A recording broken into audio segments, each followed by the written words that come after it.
नंतर ती हलकीशी धूळ माती उडते ती देखील स्पष्ट दिसत असताना प्रिन्स मूवीजच्या टेलिकास्ट मध्ये तुम्ही पाहिले 14 धावा स्कोर बोर्डवर 14 लॉस ऑफ 3 विकेट. प्रितेशसाठी हा बॉल पडल्यानंतर थोडंसं खाली राहिला, जागेवरूनच खेळण्याचा प्रयत्न, फुटवर्क नव्हतं यावेळेला प्रितेशचं. हा डॉट बॉल. पहले ऑप्शन पे थोड़ा सा बाहर निकल चुके थे, लेकिन गेंद काफी दूर रखी थी. किरण पाटिल ने जानबूझकर देख लिया था बैट्समैन को कि बल्लेबाज क्या करना चाह रहे हैं, तो बाउंस काफी कम रहा.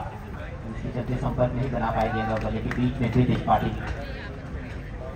एक चौकार, एक डॉट बॉल. या ओव्हरमध्ये एक विकेट. फर्स्ट बॉलवर विकेट, सेकंड बॉलवर चौकार, थर्ड बॉल डॉट बॉल टाकला किरण पाटीलने. या ओव्हरच्या दरम्यान over number 3 in progress. SK enterprises 14 loss of 3 wicket. 14 धावा झाल्या 15 बॉल मध्ये. आय बॉल वाईड यॉर्करचा प्रयत्न होता, थोडासा शफल झाला प्रितेश आणि त्याचमुळे अंपायर सांगतात हा डॉट बॉल पाहायला मिळेल. चांगली बॉलिंग या ओव्हर मध्ये किरण पाटीलची.